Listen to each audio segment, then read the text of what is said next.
Okay,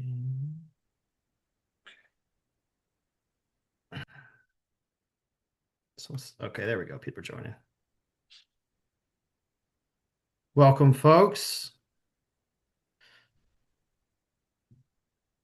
Hey guys, while people are filtering in, if you'd like to put in the chat what you're hoping to learn today during today's webinar, we could start with that. Yeah, that's a great idea. Give Dan something to go off of, maybe. All right, still seeing people join in. So as you join again, we're just putting in chat if you'd like what you're hoping to learn or get out of today's webinar on heat pumps and cold climates.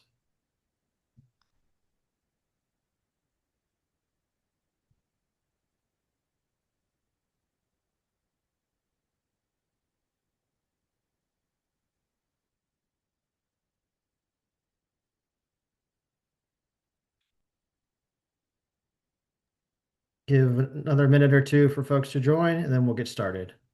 Thank you all for being here Wednesday evening. I appreciate it.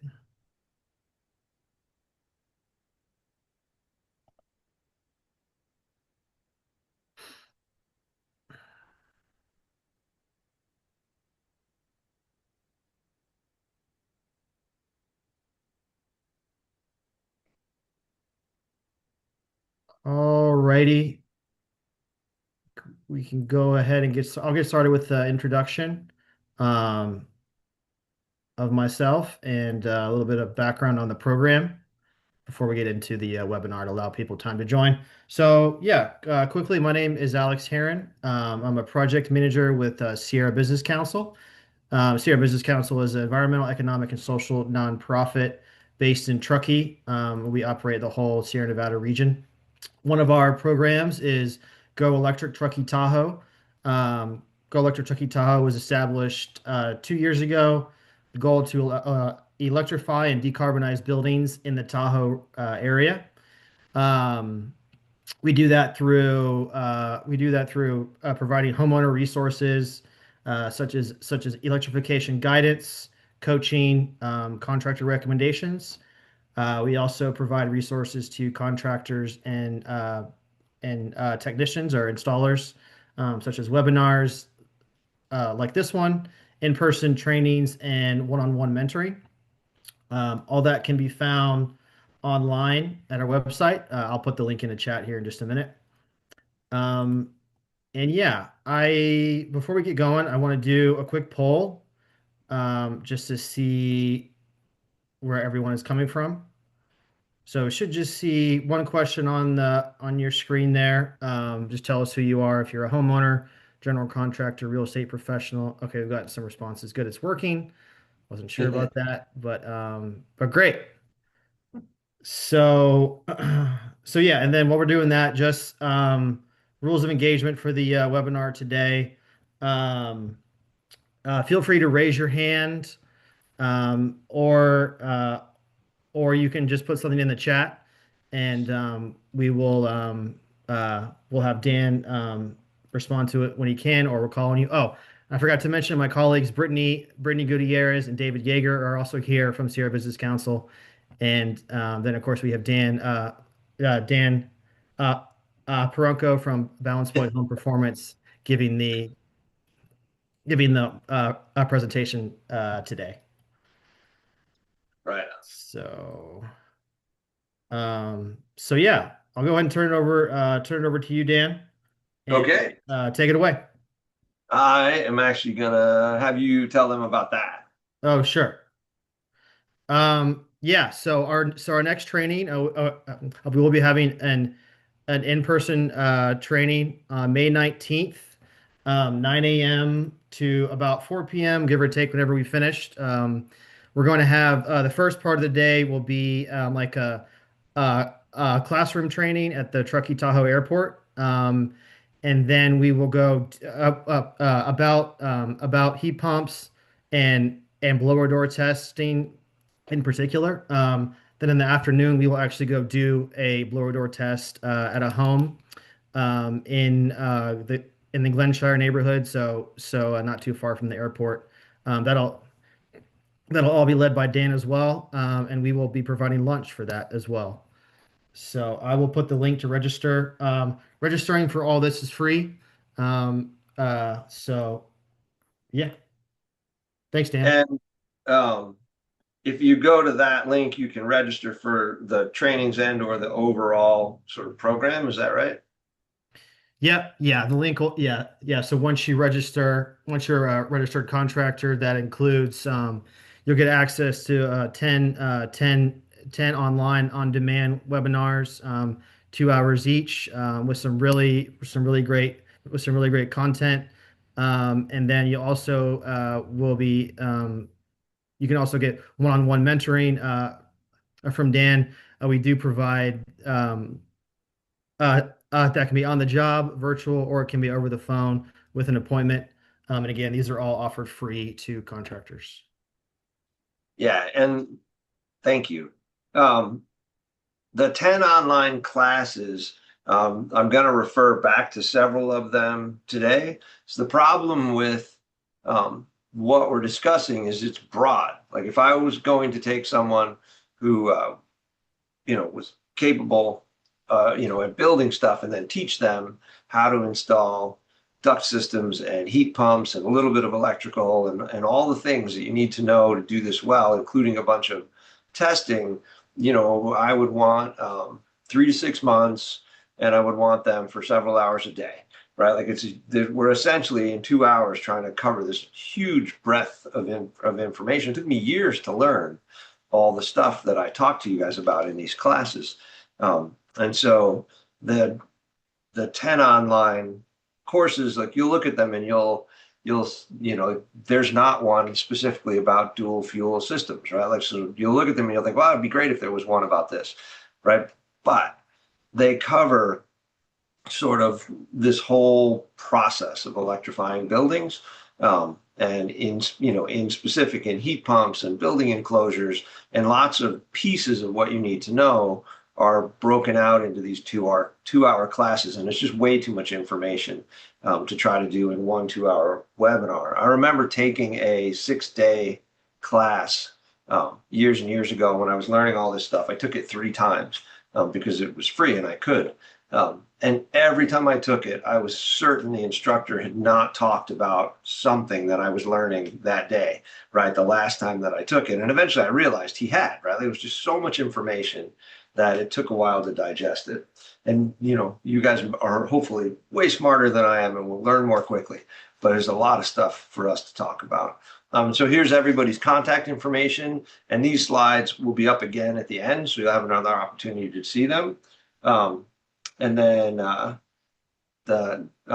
my peers on the webinar here will cue me when you guys have questions. I'm super happy to deal with questions as we go. I can't see them as you ask them, so I'll need a little help with that, but we'll do our best to respond to you. And I guess on that note, do we have any kind of summary of why people are here, what they're saying?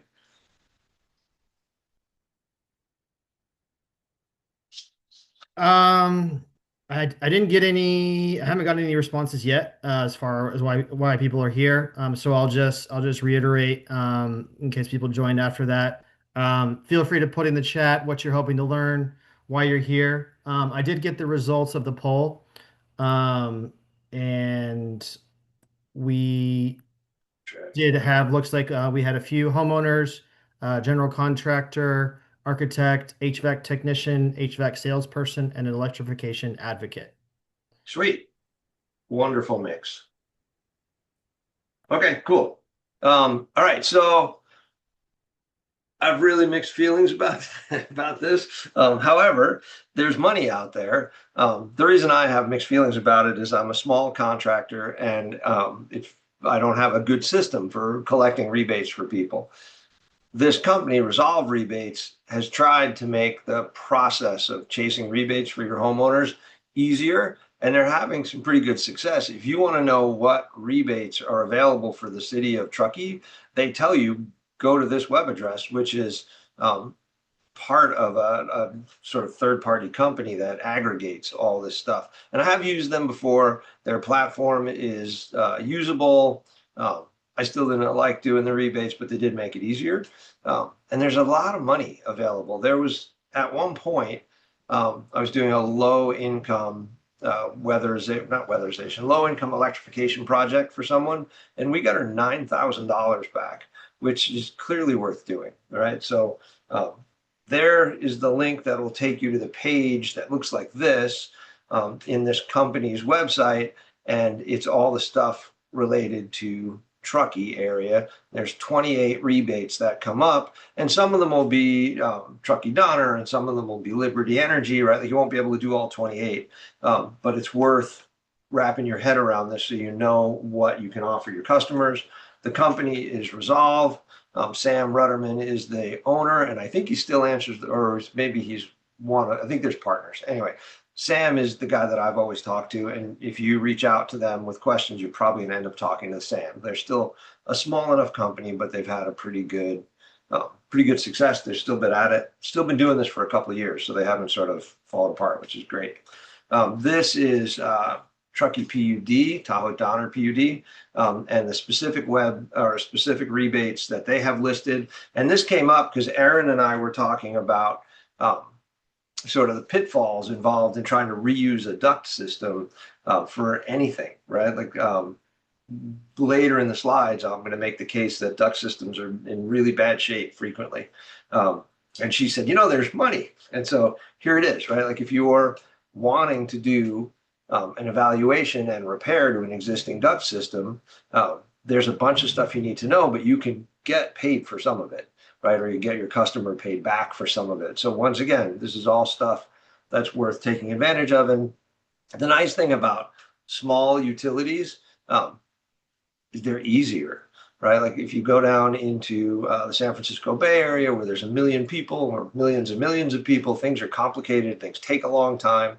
I called Truckee Donner and I said, hey, if I want to electrify a home and I want to install this, that, or the other thing, do I need to talk to you guys about it? And they're like, no, just get a permit. And if you do it wrong, it'll be a problem for you, but we're fine, right? Like where if you did that in Berkeley, there would be all these layers of administration that you had to deal with, right? So you're in a wonderful place for doing this kind of work. There are various programs out there to support you, and the municipalities are not hard to deal with, right? So there's all good news.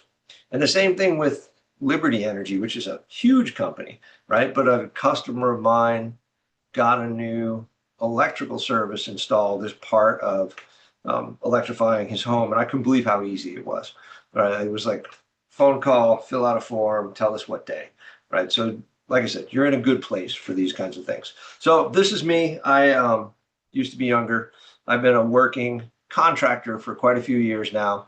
We've been focused on energy efficient buildings, so building enclosures and heating and cooling systems and ventilation systems, moisture management issues, sort of all the stuff that you need to do to make an existing building an energy efficient building. And then we got sucked into new construction as general contractors realized that they were following code and their buildings weren't that good, right? And they wanted better buildings, or some general contractors anyway. So these are all things that I've done over the years. And the point is, while I am currently primarily training and supervising my employees, I built these things for a long time. And the things that I'm going to tell you come from time in the field, combined with design work and evaluations of existing systems and making sure our customers were happy. We used to look at utility bills and how much energy was saved, all those kinds of things. And heat pumps. We started doing, so the company's called Balance Point Home Performance.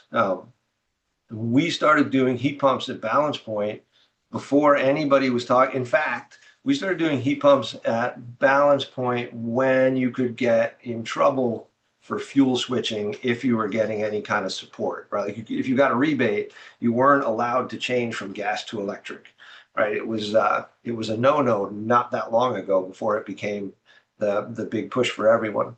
And in that process, we started telling customers, listen, I know you can get $1,000 back if we put your gas furnace back in and raise it to 90% and fix your duct system and put in a high SEER air conditioner, but you'd be better off if we didn't do that, right? Why don't you pass on the rebate and we'll do a heat pump system? And the reason that we were doing that had everything to do with installed efficiency, right? For less upfront money, I can install a higher efficiency system if it's pure heat pump than I can if there's any kind of gas burner involved.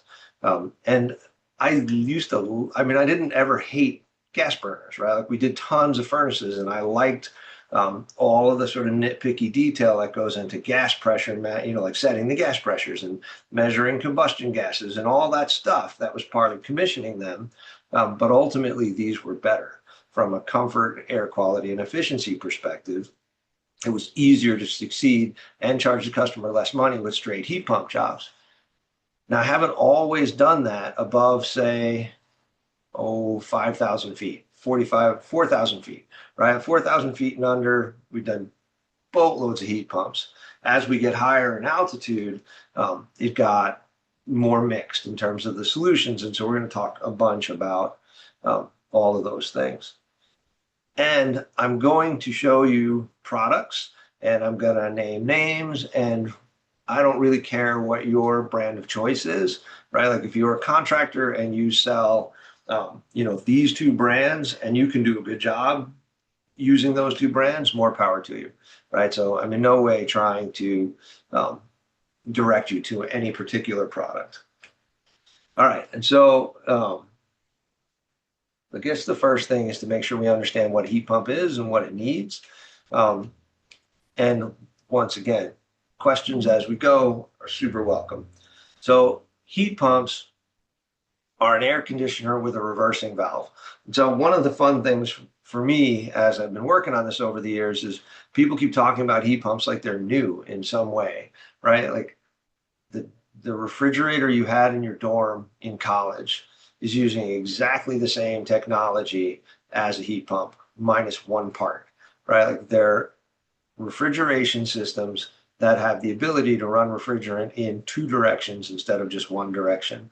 All of our refrigerators and air conditioners absorb heat in one place and reject heat in another place. Heat pumps simply can absorb heat in one place and reject it in the other and then switch, right? And that's the difference between a heat pump and an air conditioner or a refrigerator or whatever technology you're thinking about.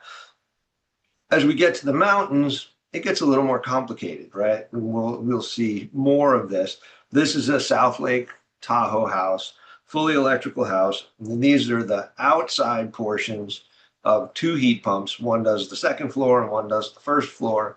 So all of the heat pumps are going to have sort of an inside and an outside part, right? The outside part is either absorbing heat from the outside air or rejecting heat to the outside air.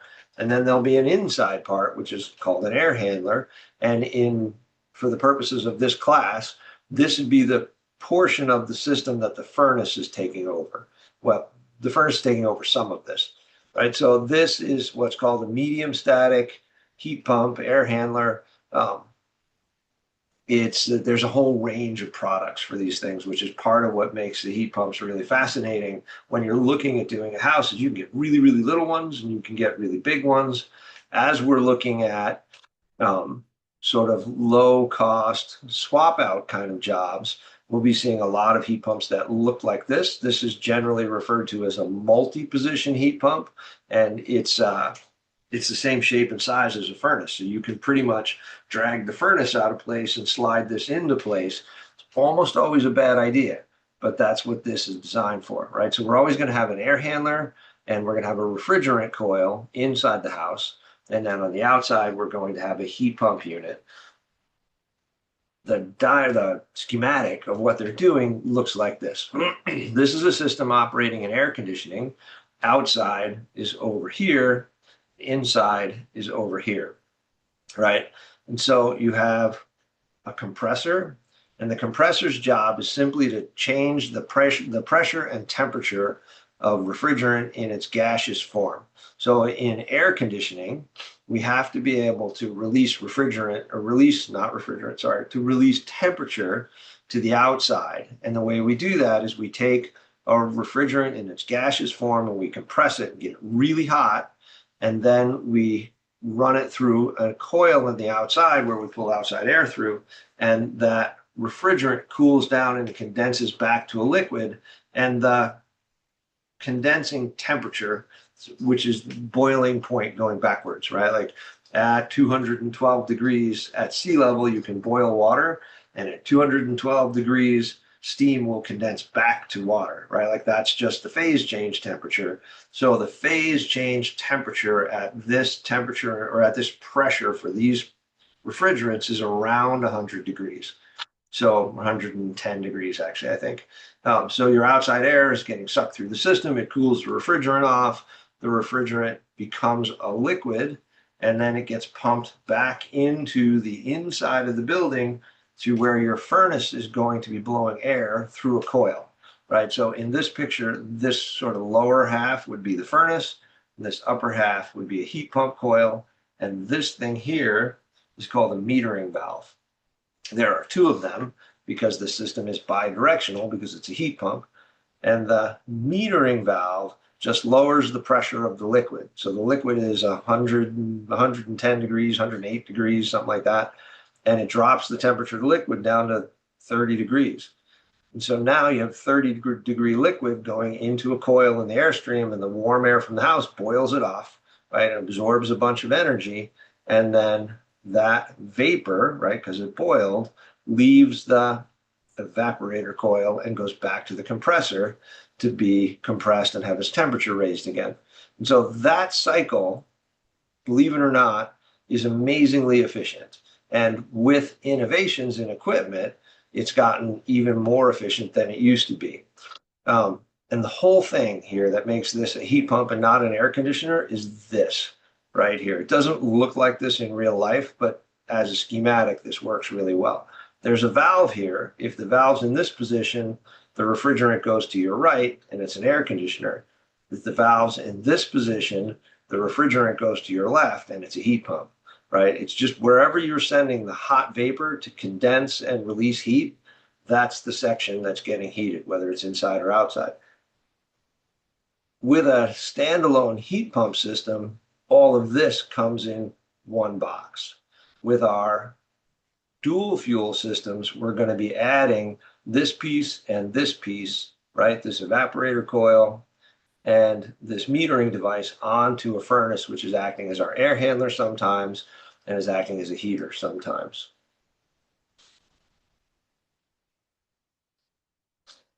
Oops. Come on. Hold on a second. There we go. Oh, fan. That's why that changed. Sorry, I got turned around when this little circle popped up. And this is simply just to remind me to say what I just said, which is this is the job that the furnace is playing in the dual fuel heat pump system. So why are we talking about heat pumps? I mean, you must have noticed, right? Like everybody wants us to do everything with heat pumps all of a sudden. And the answer is essentially that they are several times more efficient than gas burners.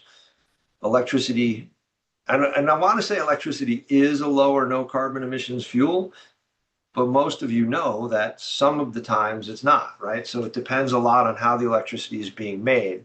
So sort of our customers who want to reduce their carbon impact on the world, like their perfect house is going to have a lot of solar, some kind of electrical storage capacity, and a heat pump, right? Which is a high ticket job. And so a bunch of our potential customers won't be able to do all of that in one step, or maybe not at all. But that is the goal at this point. So electricity can be a lower no carbon fuel. And then the equipment available to you there's so many options. With gas, we basically have small furnaces that almost nobody uses that are down to maybe right around 30,000 BTUs per hour, 28,000 BTUs per hour. And then they sort of get bigger from there. With these things, depending on the system you're looking at, the capacity of the heat pump can be really, really small, like small enough to do just one room, or it can be big enough to do a whole house. right? And the equipment comes in a bunch of different shapes and sizes. As I look at projects, one of my favorite things to do is to sort of imagine the house in a new way, right? Like we'll have a ducted system over here that does the bedrooms. I'll show you this floor plan later. A mini split head in the master bedroom suite because they want a different temperature in there, and then two mini split heads out in the sort of main body of the house doing the dining room and living room with one and the study with another. And you've got a house with 5 zones. Is that five? Five, 4 zones. 4 zones, you've got air filtration, got really high efficiency, right? It ends up creating possibilities that we didn't used to have. Right? So this is a house like that, right? Heat pumps under a deck in this house is just north of Truckee, right? Like you could get from downtown Truckee to here on a bicycle in a half hour, right? And so we've got heat pumps mounted off the ground so that the snow is unlikely to get to them and they're well sheltered by a deck, right? And this house works wonderfully like this. Then there's this question about electrical use, like how much electricity do these things draw? Maybe we should burn some gas because they use so much power, right? And I think that for people who haven't thought about this before, that this is a real issue. And the first part of it is from the perspective of using fuel, for every BTU that a furnace generates, like of heat, right, that enters the building, actually that leaves the coil, forget enters the building, the duct system is a whole other problem. It burns 1.1 to 1.25 BTUs of fuel. A heat pump, for every 3 BTUs of fuel it consumes, it generates 8 to 10 BTUs of heat, right? Like the heat pump makes more heat than it consumes in electricity because it's not making the heat, right? So there's a huge bump in efficiency as we shift to these machines. And it's because they collect energy and move it, right? Like they never create heat. They're just grabbing it from over here and letting it go over there. The problem, and this is where you're, like when you say what I just said to your customers, they're going to hear dollars, right? And what I said was energy. Dollars are different, right? The cost of fuel sort of balances all this out. So electricity is sold at a really high premium throughout much of California. And because of that cost differential, you can reduce someone's energy use and actually raise their dollar cost, right? And so that ends up being something we have to be really careful when we talk to people about this. It's possible to take out a gas furnace, put in a heat pump, have the heat pump consume less energy, and have the person have a higher bill than they had prior to the switch. So don't promise your customers that when you put the heat pump in, and everybody wants to promise this, right? I have rejected lead generation services that were like, well, we'll do an evaluation of the house and we'll give you like a prepared job and it'll be all ready to go. And I said, well, then, so I started quizzing them about stuff. And they're like, well, they're easy to sell because people see that their bills are going to go down. I said but that's not true, right? Not always. The guy said, well, it will be true when the cost of natural gas goes up. And it's probably going to go up. It's probably true, like he said. However, I'm not comfortable selling things to people that way, right? Like right now, when we look at it, this is what I think is going to happen in your house, is what I tell people what I think is going to happen in their house. And then we talk about independence from cost of fuel changes, right? Like if I have more electrical services in my house, I can add solar, I can add a battery, I can sort of push back against the cost of fuel. If I have more gas services in my house, if the cost of fuel goes up, I'm kind of stuck, right? Because there's no other levers to pull. So there's an independence argument and recognizing that cost is complicated to talk about. And then there are customers, especially I'm profiling in a way.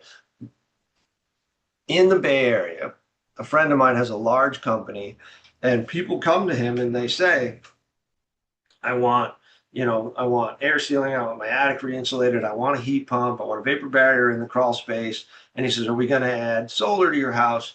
And they say no. And he says, okay, I will do all those things. Your house will be more efficient, your energy consumption will go down, your carbon emissions will go down, but your out-of-pocket expenditure for fuel may go up. And they say, okay, right? And so to the extent that people have that mindset, even in the mountains, there are people who will pay more to have a more efficient home, right? And so um, this is tricky for a lot of the contractors out there because it's not their mindset typically, right? And so we have to try to make space in the way we talk about these things for folks who are going to be okay with this and then serve them. And then there's also the rest of the story, which is if you really want cost of fuel to be under control, then you have to have solar and you're eventually going to need a battery. So here's a case study to sort of illustrate this point. This was a 1960s ranch style house that we worked on. It was pretty dilapidated when these people bought it. The both sides of the roof had bellied, right? Like, so there was an actual bow in the roof. And so we rebuilt the roof assembly, created an R60 vented, vaulted roof system. And we did a sealed crawl space, which insulation at the stem walls and a vapor barrier and the whole thing. House is much more airtight than it used to be. The retrofit details are here. So air barrier improvement, R60 roof assembly, ducted heat pump in a conditioned attic, HRV in a conditioned attic, ground source vapor barrier, insulated crawl space stem walls, replaced a gas water heater with an electric tank unit. Heat pump water heaters hadn't quite arrived when we did this job, and replaced the range with an induction unit. Right, so they went all electric from a gas electric mix. The blue bars on this chart were the gas electric mix. The orange bars are post retrofit all electric energy consumption. And one of the things that is not obvious in this is in the blue, their air conditioner was broken, right? So the summer months that looked so low, they were miserable, right? Like they had no AC and they were just waiting because they knew they were going to do this retrofit.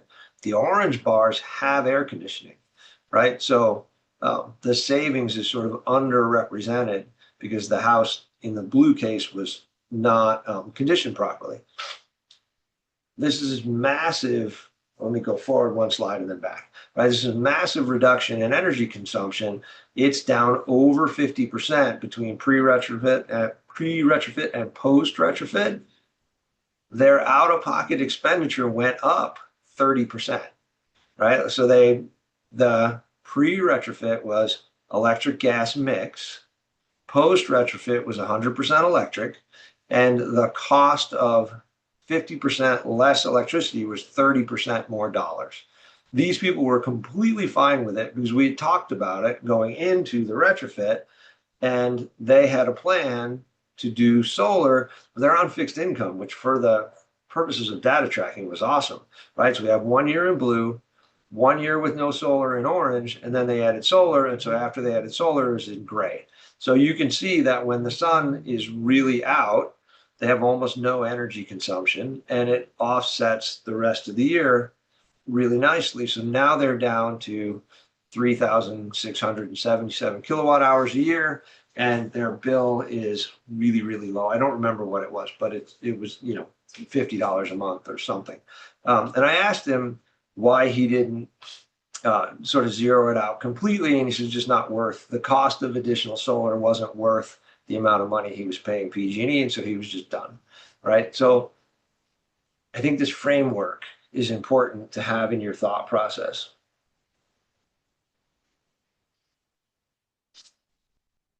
So the other thing that is coming up, and it comes up sort of in all of this work, is that we really need a load calculation. And this is super unpopular. Contractors don't want to do it. There's not a ton of services out there that provide it. A lot of the services that are out there are not super detail oriented about it. So this is one of those things that's like, it's just sort of frustrating all around. However, if you get a load calculation done well for a building, you learn just a huge amount about how to handle the building when it comes to heating and cooling and other sort of retrofits you might need. And one of the very first things we sort of need to understand about the HVAC industry is we put in oversized equipment always, right? And we put in oversized equipment partially because we're not required, well, we were not required to do any kind of engineering, and we're now required to do some engineering, but the requirements are toothless, right? So the engineering gets done by somebody who is sort of disconnected from the project. It gets filed with the permit. And then in the building code, it says that the contractor can still do sort of whatever they want, even though this engineering got done. And so the things get filed, contractor does what they think is right, following their um, best intentions, right? Like I'm not trying to paint these as bad people. There's such a big disconnect between good engineering practice and what we've been doing for so long that there's a lot of stuff that's just not known at the moment. So let's look at some load calcs from mountain buildings. And I know that this may sound like I'm deviating from the topic, but I'm not really. Like when you decide that you want to add a heat pump to an existing building, if the furnace is 300% oversized, which I have seen, and or 300% oversized and struggling with a duct system that's too small for it, just adding a heat pump may end up causing you all kinds of headaches when it doesn't work properly, or the customer's bills are just ridiculously high, or some outcome you're not expecting, right? There's just more to all of this than people want there to be. So this is a cabin, 3,700 square foot house at Sugar Bowl Ski Resort. I did a bunch of houses at Sugar Bowl over the years. And you can see I didn't even bother calculating the cooling load. There's a way to turn that sort of on and off. There's no cooling was installed in this house, heat only, and it's 70,000 BTUs. So this is going to be like an upstairs, downstairs scenario, right? And this would get, in sort of standard practice, if it had hydronic floors, it'd have maybe a 200,000 BTU boiler. If it had forced air, it would probably have two 80,000 BTU furnaces, or possibly two 100,000 BTU furnaces. The heating equipment we would put here would be dramatically oversized. In order to be able to do this house, I think we did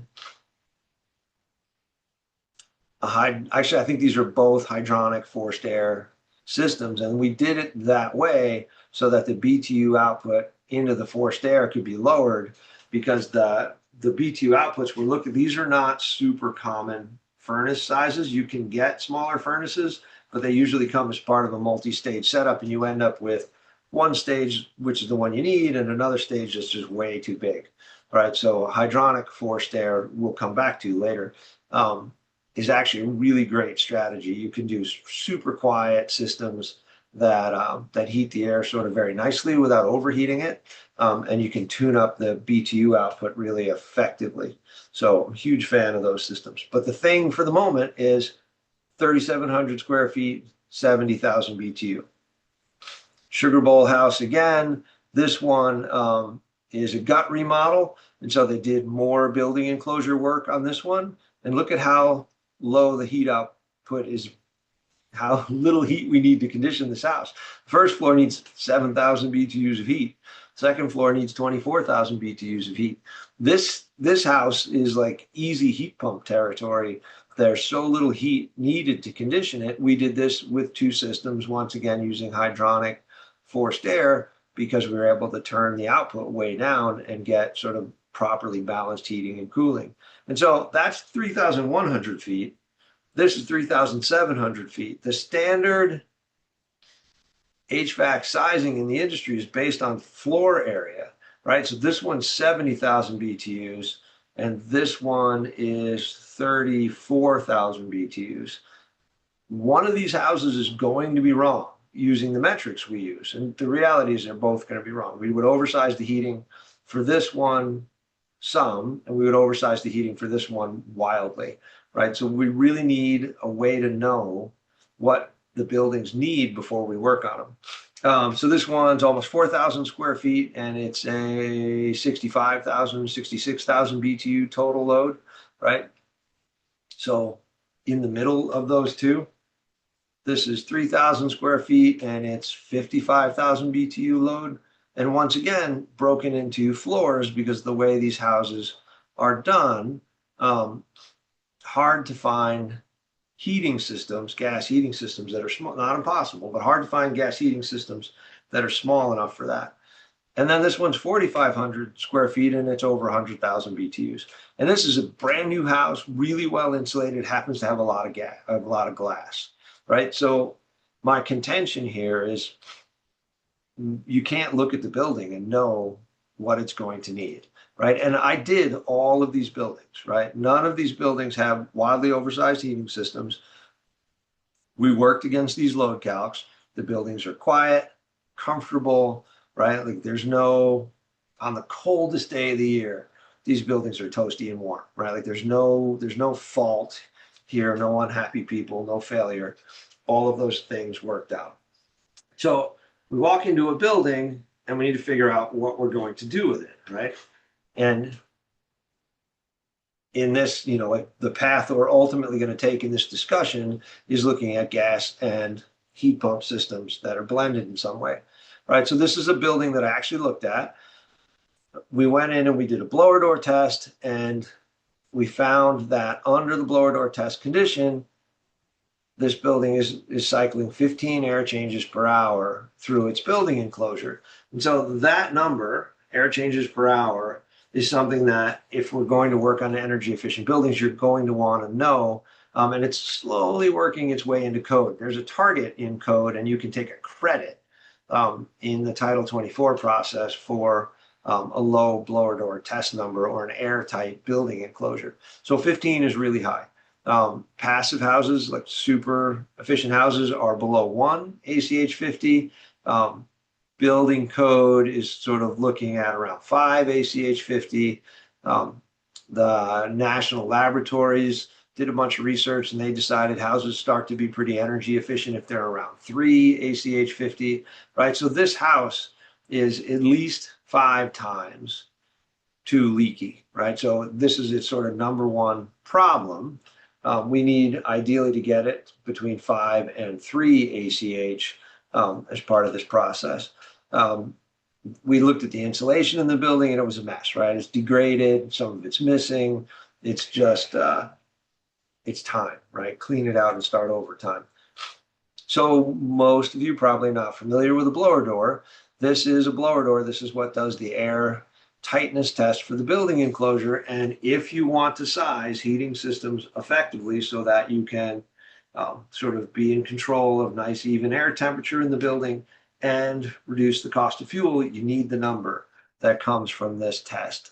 It takes longer to pack the blower door out of your car and set it up than it does to run the test. The whole process is less than an hour. So May 19th, the training that we referenced in the beginning of the training, or the beginning of this talk, will be sort of theoretical and hands-on blower door testing and talking about how it relates to transitioning to heat pump systems, whether they're dual fuel or standalone, right? Like the role of this piece of information is something we're going to talk about next. And that's if you sign up for the whole program, you'll get emails saying this is what we're doing next, this is what we're doing next, right? The other findings we discovered when we're looking at the house is that it had an older electrical panel, but it has plenty of capacity. And the crawl space was a disaster. It had been wet, the building had shifted, but all the remediation work had been done. And so the sort of bulk water had been directed around the outside of the building. It was just damp, right? Like it was needing a vapor barrier, but all the big problems had been solved. So we measured everything we needed to measure and did a blower door test and did a load calculation the day that we were there. And then based on our inspections, we said, okay, these are retrofits that we would do to this building as part of our proposal to the homeowner. The other thing that the load calculation does is it gives you the ability to say, well, this is the house as it is now, and this is the house as it could be. And from there, you can start making decisions about which retrofits are important help customers plan for like things they want to do over time. Um, the equipment choices change, right? The system on the left at 61,000 BTUs is a 5-ton heat pump. And a 5-ton heat pump without solar is a very expensive option. The system on the right is a 3-ton heat pump. You still want solar, but the energy consumption is dramatically reduced, right? So upfront money will go out into the project for building enclosure work. If you respond by installing smaller heating and cooling equipment, they start to earn that money back in savings. So roughly 40%, right? We get a 40% reduction in equipment capacity if we do these various retrofits to this house. So the ceilings are showing an improvement from changing the insulation in the ceiling, right? Because the attic is a mess. The air infiltration is showing a huge change because it was ACH 50 of 15, right? So it's a very, very leaky house. The ductwork was a disaster. And this is going to be a theme, right? Like one of the premises behind dual fuel systems is going to be that, well, I could just add a heat pump coil to the existing system and that'll be fine. We're going to talk some more about that. It is often not fine. In this house, it would have been a really bad call. This house had, I think it had a 5-ton heat pump already and crazy high bills, right? Like the heat pump itself was not at all solving the problem. The building enclosure was a nightmare. And the building enclosure includes the duct system. So existing heat pumps are oversized, low efficiency, and have huge electric resistance backup. This is maybe the only time I mention electric resistance backup. We want to get rid of it. We want to like limit its use or never use it. And if we're going to have a gas system involved, no electric resistance backup. All of the things that the electric resistance would do, the gas burner does, right? And so that gas burner is actually lower efficiency than the electric resistance, but it's cheaper fuel, right? So and the two are very close. We can get a 96% efficient gas burner, and an electric resistance coil is 100% efficient, right? Like, so they're very, very close to each other. So I would always get rid of the electric resistance coil in these systems. And then we get to make this 40% reduction in equipment capacity if we fix the building enclosure. All right, so load calcs are a little bit of a stumbling block, right? Like they're still not widely adopted. Since 2007, have installed less than 10 things where we didn't do an entire load calculation to figure out what we were going to do prior to installing it. I've skipped it on like a heat pump for the garage or a heat pump for a bonus playroom or something like that, wall mount stuff. But outside of that, I do this every single time because it's so important. Okay, so why dual fuel, right? Like heat pumps are amazing. The loads on the buildings are not as bad as we think they are, right? Like there's got to be some reason we're talking about dual fuel. So the first thing is redundancy, especially in the mountains, right? Like the electrification push is sort of being handled as if like the mountains aren't real, right? Like when there's no power in the mountains, or if something breaks, pipes freeze, stuff gets broken, things are like it can be a real problem. So redundant heating systems are super useful. I've done a bunch of those cabins that I described that had hydronic forced air because I wanted the low BTU output heating systems. We put in 2 water heaters, right? So that there was it's possible. What are the chances they're both going to break on the same day? Right? I wanted there to always be heat in these systems. And I do think that the mountains are different than the valley, right? Like we have slightly different challenges, and redundancy is important for us in a way that it's not at lower altitudes, right? This is a slide that I pulled out of another talk that I do. In that particular talk, I was pushing for like ultimate efficiency of whatever you're installing, any kind of ducted system. This is a dual fuel forced air system. It has a 0 clearance furnace, so it can be completely wrapped in insulation. It's a 96% burner, so it has air intake and exhaust in plastic pipe. Then right after the furnace, there is a heat pump coil, and outside there's a two-stage, I think it's two-stage 2-ton heat pump. This is at maybe 3,000 feet in elevation. If this were up higher, the heat pump would be larger. And then a really nicely installed duct system. You can see the ducts are large. It's low velocity ducts installed in a, it's not, I didn't condition this space, but it's insulated and separate from outside. So it's a sort of medium temperature space. So there's not a lot of thermal losses, right? This is a great dual fuel system, and cost of install is higher, right? There's just more work to do here. But if the burner assembly fails, the heat pump will heat the house. If the heat pump fails, the burner will heat the house. If the fan and the air handlers, if the fan and the furnace fails, then nothing works, right? So this is redundant to an extent. We can take redundancy to another step.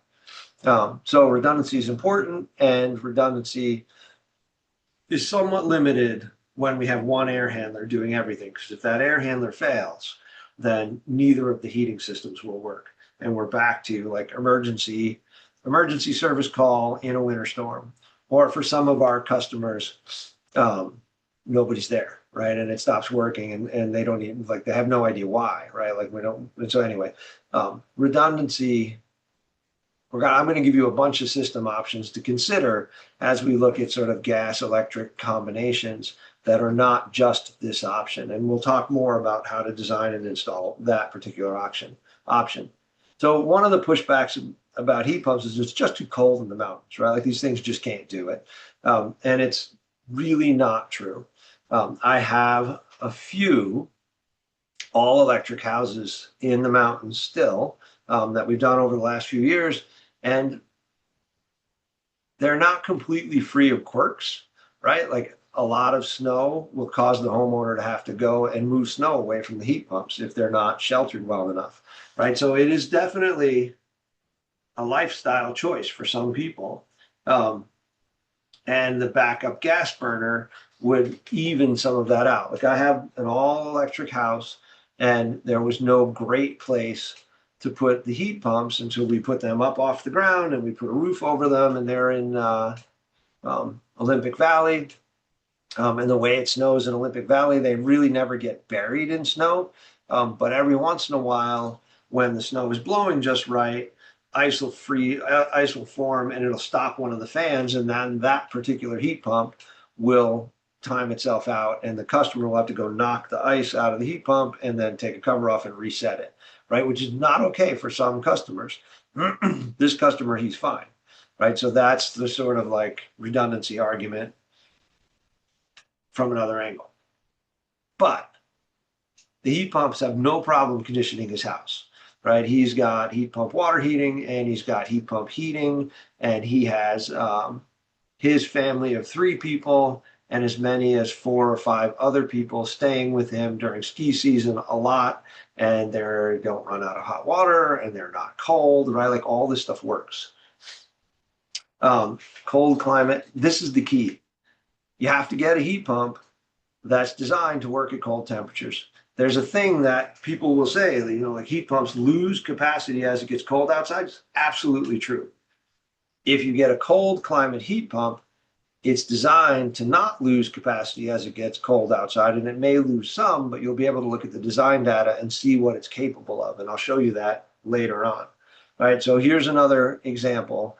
This heat pump works just fine all winter long. This house operates on all forced air heat pump when they want it to. They also have gas heated hydronic floors, which actually I think is one of the sort of mountain kind of strategies that makes dual fuel work really well. And so they get to decide how they program the 2 systems, or if one's off or one's on. They have experimented with running just the heat pumps, and they were able to keep the house nice and warm. They didn't have any trouble with that. And look at all the ice around the bottom of the heat pump. Right, this heat pump absorbs heat from the outside air. Water water condenses out of the air, freezes on the coils, and then the heat pump melts that water off. That water runs off on the ground and it freezes and it makes this big ice slick. And it just happily chugs along like this all winter long, right? So no failure, none of that kind of stuff. This is a problem though, right? This is a neighborhood that's only the heat pump and the last slide and this house are on either side of Donner Summit, right? Like they're 40 minutes apart or less. In this neighborhood, when we have a big winter, the snow goes over the two-story houses, right? And so this is so bad because the road, as they clear the road, they're basically throwing the snow on the house. So it's possible that you might be able to squeeze a heat pump on the other side of this building somewhere, but you might also look at this building and say, nope, right? Like it's not a good match. If the heat pumps are going to disappear in the snow, they're done, right? Like, so we do have times when you absolutely have to have gas. For a customer who was determined to be all electric, I would have a bunch of caveats, like this might happen, this might happen, this might happen. If they lived in that house, right, before I would do it for them. If they wanted dual fuel, I'd be super happy, right? I know that when the house looks like this and the heat pump has 12 feet of snow on top of it, they still have heat, right? So this is why I think it's important. And then there's other stuff that happens. This heat pump, because of a comedy of errors and disagreements, ended up right under the drip line of a roof. And we had freezing rain and on and off for like a week. And at the end of the week, the thing was just chock full of ice. Like it just couldn't melt itself out anymore. It just sort of got overwhelmed. So you do have to pay attention to some things. This is also not a cold climate heat pump. This one is down in Nevada City.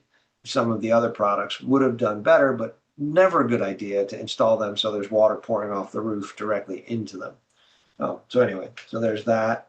This is a South Lake Tahoe house. This one is all electric. And it's this one that I showed you earlier. Even here, right? Like, so South Lake, it's maybe a little bit less snow. In a big winter, the snow gets higher than the heat pumps and they have to dig the heat pumps out, right? So if you want like a more hands-off strategy and you're worried about power outages and other things, right? Like this whole dual fuel idea starts to make a lot of sense, right? Here's another house in a place, this is Serene Lakes, just gets tons of snow. The only way to really get a heat pump to work on this house is to put it way up at the eave. Otherwise, it does get buried. And then power outages, right? I mentioned power outages already. So the whole dual fuel strategy makes loads of sense for power outages. When we have a power outage, an all electric house is a much bigger chore to run. People are going to come and say to you, well, I'll get battery backup. That's awesome. That house with the big deck and the 3 heat pumps there, they have, I don't know how much it costs. They have a whole wall of batteries. It's beautiful, right? Like they have it's a wonderful house, super well thought out, super well done. And the batteries still only run the house for a couple of days, right? Like there's only so much capacity in a battery. And when we're having a storm, the solar is not functioning. And so the batteries just get depleted. So for homes in the mountains, if you're going to go all electric, one of the options would be to have a bigger generator. My house is at 2,500 feet, right? Like, so I'm lower than you guys are. And I have a 13 kilowatt generator that will run my house with all electric everything. But the little like 5,000 kilowatt generator that I had before, not a chance, right? And the really nice little Honda inverter driven stuff, I won't even touch it. If it was a gas house, the little Honda thing that uses not a lot of fuel and is easy to carry around, doesn't make a lot of noise, that's enough, right? Like you just need to be able to turn a fan and keep an igniter going, right? So there is a real sort of survivability during storms piece to this that I think does matter for our customers. This is the biggest sort of fallacy in all this stuff. It will be cheaper to add a heat pump to my existing gas furnace and ducts than it would be to install a new heat pump and air handler. If the existing furnace is not like wildly oversized and the duct system is well installed, then this will be true, right? But there's a bunch of ifs, and there's a ton of stuff we have to start to understand if we're going to do this sort of add-on heat pump to a gas system thing effectively. Um, so condition of the system is huge at this point in time as we're looking at if we can make this change.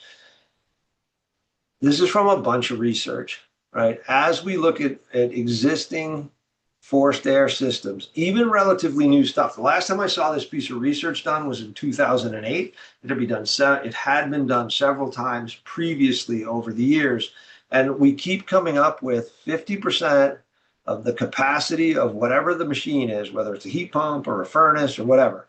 If it makes 100,000 BTUs of heat, and then 10,000 BTUs go out through the exhaust, right? So you have 90,000 BTUs of heat leaving the furnace on its way to the house. 45,000 BTUs get to the house because our duct systems are that bad, right? And they're outside of conditioned space typically. And the guys in the trades, right? Once again, good guys, right? Like they're not people out there purposely screwing these things up. We have a long history of not paying attention to the science and not having any control over how things are built. And the sort of biggest driving force is getting the job done and leaving, right? Like least amount of time on site, not everything built to match a design and tested to show that it works properly. And so that sort of pattern means that even in new construction, frequently the duct systems are bad. And then for extra fun, including new construction, of all of the places, I've sort of looked at houses all around California for different classes and consulting jobs and construction jobs. A lot of the worst duct systems that I've ever seen are in Tahoe houses. So there's there's a bunch of sort of like working class houses where everything is just old and shot, right? But then there's also a bunch of really high end houses where the architect was everything, right? Like it's space for mechanics started to become less and less and less important because of visual aesthetics, and people had money, right? So they could build these amazing things, and the architects kind of went a little nuts. No offense to the one architect in the group. So I've seen tons of systems that basically have no return air capacity. So this massive furnace sucking on a little tiny hole, everything's overheated, it's super noisy, and the house is uncomfortable, right? Like in brand new, like the general contractor calls me and says, "Hey, you worked on this other project for us. Can you come just look at this one and tell me why this doesn't work?" And it's like, "Oh my, this is just really bad. Like this, somebody needs to redesign this for you." And I know it's brand new, right? Like, so it's a little sort of worse than normal in our building stock, unfortunately. And part of this occurs because air conditioning hasn't been sort of part of what we've done for a long time. Air conditioners are more sensitive in a sense, right? Like you can put a furnace together and the thing will burn for years, like on the verge of failure, and it'll waste a ton of fuel, and it'll send like crazy overheated air into the house. The house will get up to temperature, the system will be noisy, and the fuel's relatively inexpensive. So it just seems like the house is, a little weird. This room gets hot, that room isn't quite as hot, but it's always been that way. If you had to put an air conditioner in that same system, it wouldn't have conditioned the house. And because of that, the places where we have air conditioning as part of the systems, the duct systems, like I can find lots of stuff to say should be done better, but they have better airflow characteristics because they had to. Heat pumps are air conditioners, right? So we can't like start with a system that's on the brink of disaster and has airflow issues and then just stick a heat pump on it and say, "Oh, that's going to be great." Right? So we're going to need to be able to understand some stuff about how things actually work, right? So now we're going to turn to the trades, the people who did this, right? Like, just look at that and tell me if it looks to you like it was done with care and probably works well, right? Like the lines don't line up, right? And there's a bunch of specific things that are wrong with this, but it was just done very, very quickly, very little attention to detail. It will have high fan energy, low airflow, and overall sort of loss of efficiency because of the way it was assembled, right? And this is sort of what we're contending with. And sure, you could take, this one had air conditioning. You could take this air conditioner coil out and swap it with a heat pump coil, but you're still going to have a system that performs badly. This is a system I looked at in another, this was a remodel, right? So they had put in an 80,000 BTU furnace to deal with what was probably a 20,000 BTU load. And it's an 80,000 BTU furnace because this contractor installs 80,000 BTU furnaces. Like that's just what they do. And they also really like zoned systems. And so they're taking all that capacity and pushing it into like little pieces of the house at a time. And so this is temperature in the supply and the return in the system when I ran one small zone. So the air temperature went up to 170 degrees on the supply side. The return air temperature, there's a bypass duct that brings air back to the beginning to try to help the system survive the fact that it's running at low airflow. That went over 100 degrees and the machine's temperature shut off, shut the burner off before the machine destroyed itself, right? And then I called for all the zones to run together so that the airflow would be higher, the system should be better. The temperature went up to 165 maybe. The return air temperature didn't go up because all of that heat is being blown into the house. It's still not enough airflow for the system to function. It trips the temperature shut off and the machine, the burner shuts off. So then I called for the other zone that was available to run. And similar to the first one, temperature goes up, return temperature goes up, the machine shuts itself off, right? This is a new install and it's going to pass code inspection. There's not going to be anything triggered, right? We can't put a heat pump on this. This thing is a disaster. So that's the kind of stuff that I'm talking about. When we look sort of statewide, we see sort of the running average for install is that we have high resistance duct systems. So this is a graph of static pressure in duct systems, right? And the manufacturer's limit is either 0.5 or 0.8, depending on the manufacturer. So it's mostly 0.5. So almost everything on this chart is operating at high resistance to airflow. And then the colors sort of break the resistance out into pieces. And so for the couple of HVAC techs, right? Like if you're still thinking about this stuff, look at how much is in the return, right? Almost always returns are undersized. On the supply side of systems, we take the air off and we immediately like start splitting it up. So there's more and more duct. So the air has like pressure gets relieved really quickly. On the return side, all the air passes through one thing, right? And it's never big enough. So if you were going to go to like this system and swap out it and add a heat pump to it, at the very least, you would want to rebuild the return, right? Fix the airflow problem. It won't fix it completely, but it'll improve it dramatically. This is airflow per ton in a bunch of different units. 61, this is from a CEC study published in 2012, right? And the sort of industry thinks everything is 400 CFM per ton, and almost everything is lower than that. And because we're in a dry climate, we really want to be up here at like 450 per ton. So out of these 61 or 63 systems in this graph, there were two, right, that had sort of adequate airflow. There were some that were close, right? So you might, like if you were going to give letter grades, like this would be an A, these would be a B, failure would happen somewhere right around here would turn into an F, right? So just tons of low airflow systems. And these graphs that I just showed you, those are new homes, right? So new home, old home is not a super important distinction. Things are a little better with air conditioning, but not always. It's not always a pass. So I started my company 18 years ago, and I was thinking about it. We've reused one existing duct system in 18 years.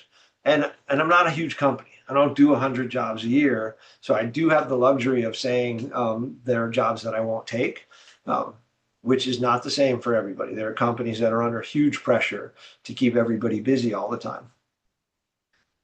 So I guess the way to rephrase this is there's only one system that I looked at in the last 18 years where I would have been happy putting a heat pump coil on the existing duct system without modifications, right? That's kind of how bad the problem is. So how do we do it, right? Like, how do we move forward? Like, that's a downer, Dan. Like, what can we do? So first strategy is the one that sort of we're most interested in, which is the idea of adding external heat pump coil onto an existing furnace and duct system. You really need a load calculation. Otherwise, you're just guessing. And add like to the homeowners and program people that are here, critically important, right? Like we need to make educated decisions, especially if you want people's bills to be under control and carbon reductions to actually occur, right? So once we have some information about what we should be installing, we can make better decisions. There's no way that we can assume that existing furnace capacities are correct. And so you can't say,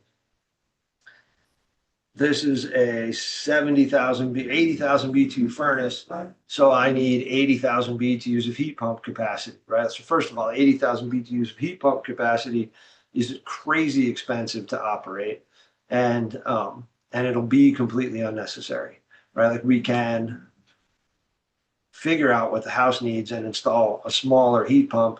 And there's another strategy where we can manage this even a little better that we'll talk about in a second. So routinely, when I walk up to a house to do an evaluation, there's a 100,000 BTU furnace there. We'll do a load calculation, and that house will need 60,000 BTUs, right? Like it'll be 30 to 50% less what the actual need is. And then if we decide with the homeowner that they want to do building enclosure upgrades as well, then that furnace, that heat pump or furnace size can get even smaller. And so it might be that the 100,000 BTU furnace stays, right? Because that's kind of this idea. We want to try to reuse existing things.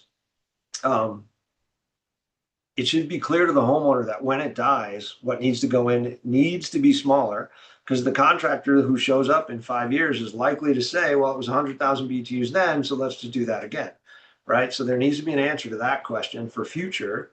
And then how we size and program sort of when the heat pump runs and when the gas burner runs is all going to be dependent on this load calc thing. Hey, Dan, I just have one question. Oh, yeah. How often do you end up downsizing from, when you're doing your load calculation and downsizing from an existing heating system to, when you're trying to determine what size heat pump to do? Oh, I think every time. Like, I don't think there's been a time when the existing equipment was like not too large in some way. And in fairness, I frequently end up doing building enclosure improvements, which if the furnace was the right size when I showed up, if we make the building better, then it ends up being oversized. But it's usually they're oversized by 20%, maybe 30%. And then we make the building more efficient, and now they're oversized by 50 or 60%, right? So it's sort of both things. And thank you for asking a question. I love that. Okay. Remember that there's two things about building code, right? Like building code, you would think would sort of protect homeowners from people like me being able to just sort of indiscriminately oversize equipment, but it doesn't. There's two things about building code. Like we have to start saying to ourselves, building code represents the worst work that I'm allowed to do by law, right? It's not the best work I'm allowed to do. It's often treated like it's the bar. We need to be better than code. No. If we're worse than code, we're not legally allowed to stop, right? We have to fix it. It's the worst thing we're allowed to do. And then in code, there's no enforceable standards for heating and cooling equipment sizing. There's a process to say this is what the building should get, but it's been pushed into this sort of weird compliance place where it's sort of there for the energy model, but it's not in any way transferred back to the building. All you actually have to do is the contractor has to say, this is what I want to install. And then the person who's doing all the energy modeling has to put that information in their model so it's on the paperwork and everybody's good. So there's this, like, it's still outside of the regulatory realm for us to get this part right. So the other thing about burners is, and the next two pictures are worse than normal, but they were the ones that I had handy today. I haven't taught combustion analysis or combustion safety in a while because there's been such a push towards electrification. When there's a burner in the house, it's making nitrous oxide, carbon dioxide, carbon monoxide, moisture vapor, like a whole bunch of chemicals, right? And they're not healthy for people. And we've done a pretty good job of managing combustion gases in buildings. One of the things that's really great about electrification is we make the buildings really airtight, which impacts the performance of combustion appliances, but we get rid of all the combustion appliances, so that safety thing goes away. If we stick to dual fuel, we have this mix of potentially making the building more airtight and re-insulating to reduce the load. We have a combustion burner assembly that has to perform safely, right? And both of those things have to happen. And the level of training around combustion safety in the trades is largely like turn it on, right? There's this whole sort of additional layer of training that's available, but most people don't have, for tuning up combustion burners, measuring carbon monoxide, looking at combustion efficiency, adjusting gas pressure, right, to impact those numbers. That's all readily available information, but it's not super deep into the trades. Mostly we rely on the manufacturers to give us stuff where some of us do a gas pressure test, which is really good. You should.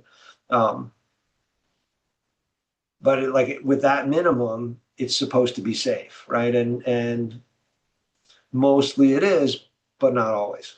So combustion safety sort of tune up and testing and understanding of efficiency needs to be a skill set that remains, right, or is picked up. And then looking at building pressures and how they impact combustion vent systems.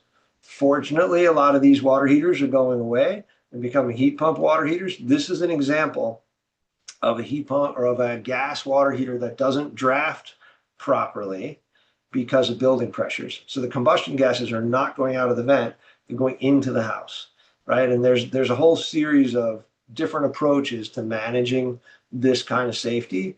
And if we keep combustion burners in houses, we need to retain this skill set. And one of the things that caused me over the years to install a bunch of heat pumps was going to somebody's house and finding combustion safety issues. It's like, okay, I can put in here's a list of ways to fix this problem. The most efficient way to fix this problem is to switch to a heat pump. And that's often what the people pick, right? So remember that this is still a thing. This is exaggerated, right? Like, this is not normal for houses to be this bad, but it's not that weird either, right? Like, there's just a lot of really weird stuff out there, especially in older buildings, and some of it is related to combustion gases entering the building, right? So we have to be on top of that stuff. At some point, we have to learn how to measure airflow. We need to learn how to measure static pressure. We need to learn how to measure fan power. Those are all sort of performance characteristics of a ducted system, right? Duct leakage testing. Do you know that the building code was written with the intention of contractors testing airflow power and duct leakage in their own systems? But then they added this compliance person, a HERS rater, and the contractors all said, well, why am I going to do that and have him do it again? We'll just pay him to do it. And so the contracting industry managed to, I don't even think they realized they did it, but they just sidestepped this intention, which was to get us, the people building stuff, to test our work and figure out, like, when you test your work, you learn a ton about what you're doing. So we do our own, all of the stuff I'm saying, I do in-house. and then the HERS rater can come whenever they want because I already know what the answers are. Um, anyway, so ducts, if we're reusing ducts, we need to know what the leakage is. We need to know what the airflows are, right? This tool right here is sort of the best flow hood. These all measure airflow. It's also the most expensive flow hood, maybe not the most. This is a $3,000 tool. That's a $1,700 tool. And this thing is probably around $2,000. I'm not really sure. So adding this tool set to your kit is expensive, especially if you got to buy one for more than one van. However, the ability to sort of commission and tune up your work is dramatically improved when we can measure things, right? This is from another presentation where we talk about mixing houses effectively and how important airflow is room by room. And this is literally what the hot air is doing. And it's leaving a register, and this wall is like 10 feet away, right? And it's warming that wall and mixing the room effectively. I knew that was going to happen before install because I had a design and an airflow number. The grill was sized for that airflow. The system was built, and then we measured the airflow and balanced it, and it does what the engineering table said it would do.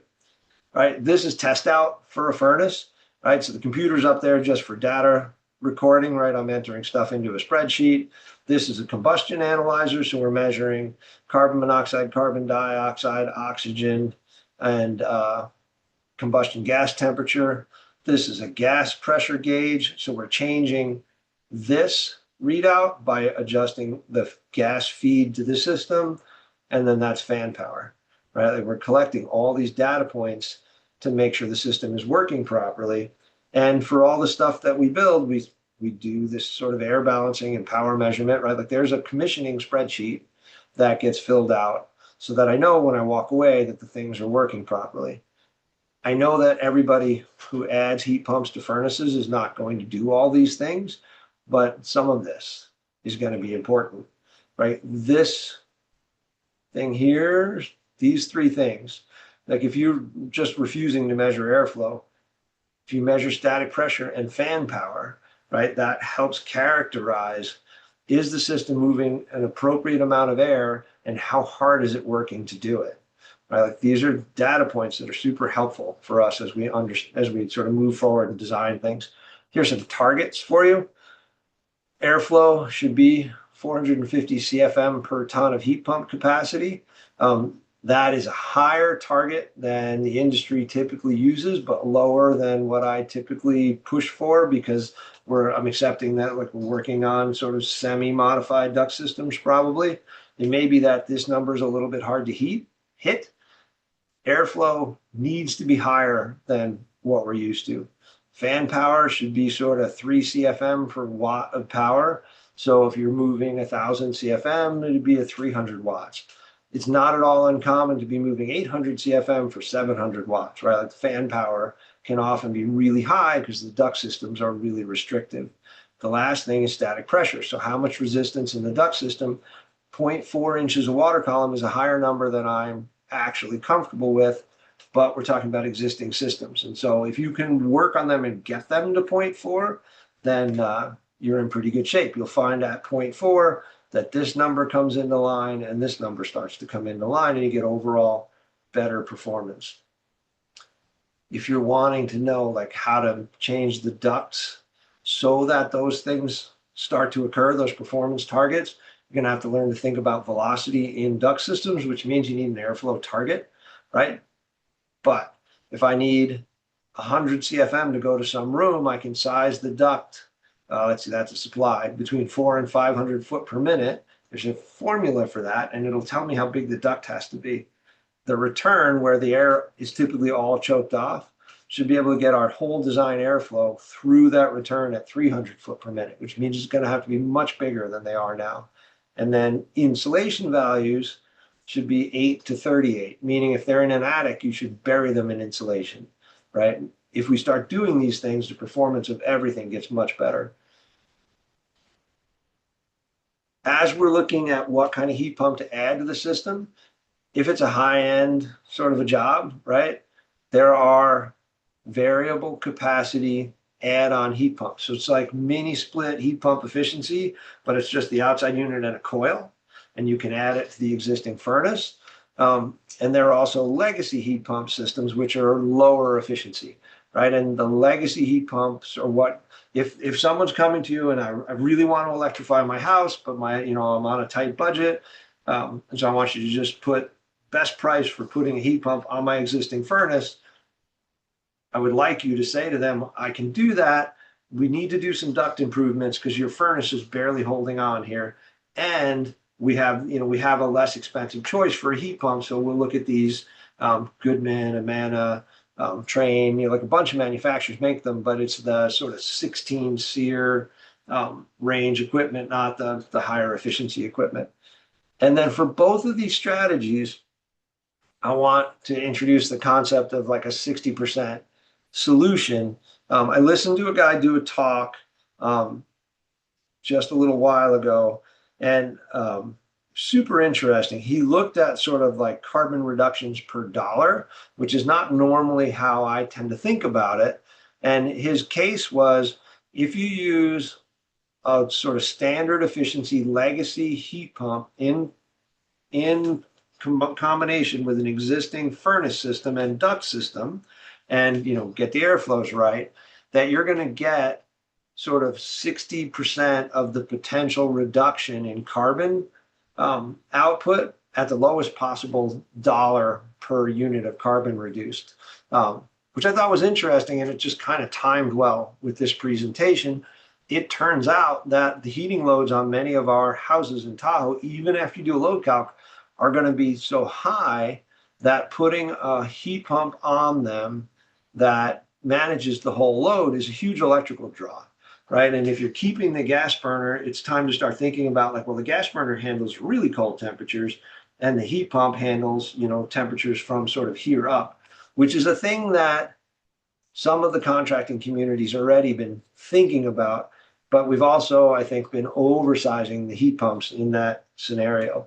So legacy stuff, right, usually looks like this. The cube in the yard, they're noisier, they're less expensive, usually really good durability. Like these are Amana 2-stage, 2-ton heat pumps. I've installed boatloads of these and had very few failures. This is some carrier equipment. This is a system designed to be a dual fuel system. Very expensive comparatively to the legacy systems. If you were doing a new install and you were a carrier dealer, like this might be the dual fuel path, but still don't go crazy and oversize either of the pieces of equipment, even though they're variable capacity. And from a price point, this is going to be very expensive compared to the other one. Hey, hey, Dan. Yeah. Sorry, real quick, just a question for me actually. So when you're talking about adding on like a heat pump coil, it sounds like you're not. It sounds like you're talking about not installing like a full heat pump, just like Yes. just like the mechanics of the heat pump. Is that is that what you mean? And is there like a cost difference there? Like, is it then cheaper to just do the add-on as opposed to putting a whole heat pump system on? So, okay. So first thing, um, you see how this box almost looks like it has a seam right here, Yeah. right? Like this is a one-piece system, but essentially it's split into multiple pieces, right? Like there's a burner portion and an air handler and a fan portion. And this one, I think I've either mixed up pieces or the coil is embedded up here. In any case, I have a picture later that'll answer your question more effectively about just the coil being a separate piece.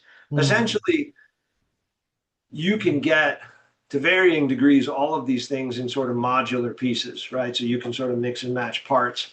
There's some regulatory stuff about which parts you can put together, but physically you can get multiple boxes and sort of stack them.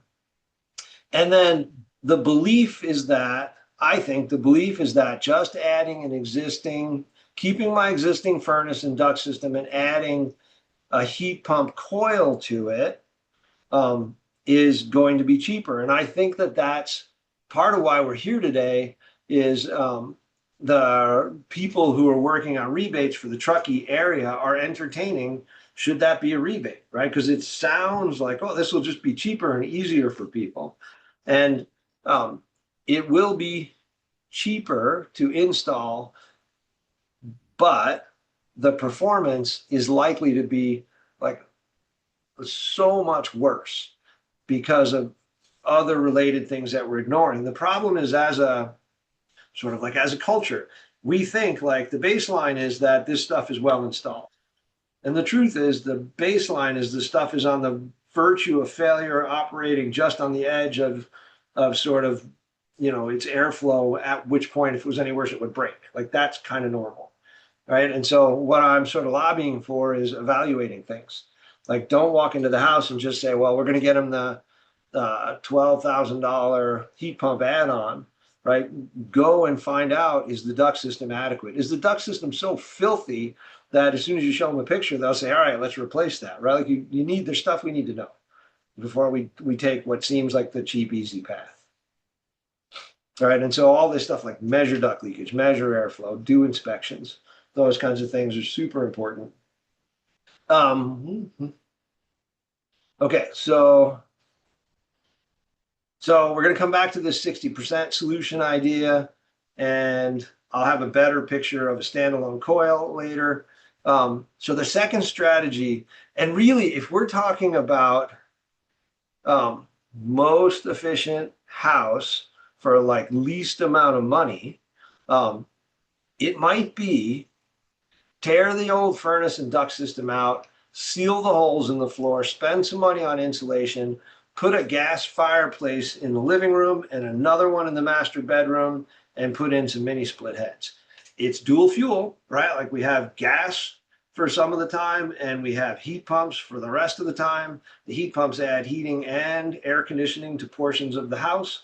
If the electricity's out, a generator will provide enough power to keep the little blower in the gas heater going, right? It's still a dual fuel strategy. And I honestly think that for some house, like when the people don't have 50 grand to spend to like just do a Cadillac, all new ducts, furnace, high efficiency heat pump, that whole system, for less than 50 grand, they could get a more tight building enclosure. They could get really high efficiency wall head heat pumps and a couple of gas fireplaces, and they have a super energy efficient, durable house, right? Like I actually think that for a portion of the marketplace, this would be a really smart strategy.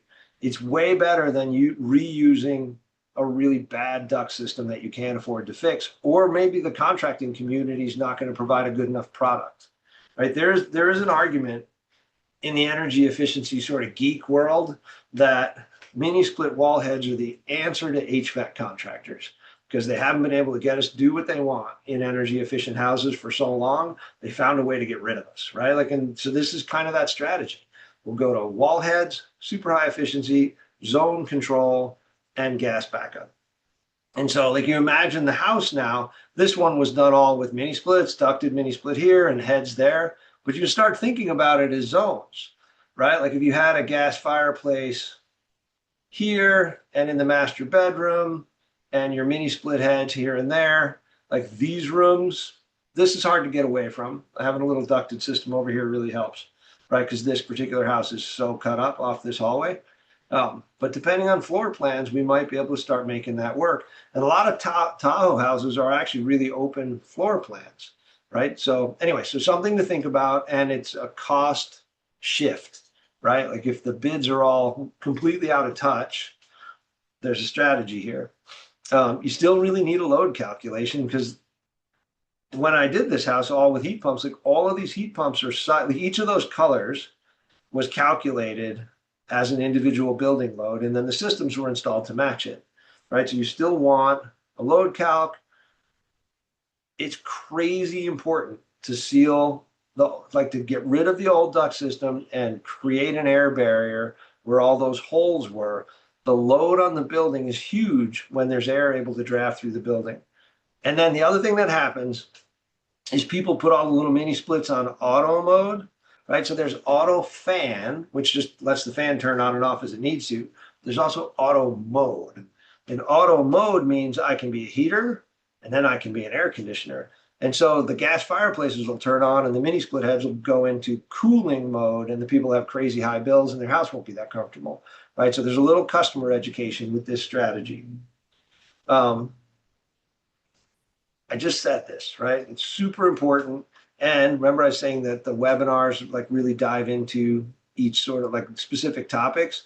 Webinar class number 4 is about duct systems, right? And then there's another webinar, might be, oh, actually, I think 4 is building enclosure stuff.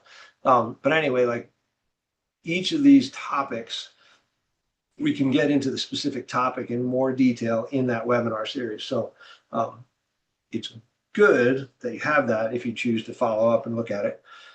Gas fireplaces are not high efficiency, right? So they should really be the sort of secondary heat source in this kind of strategy.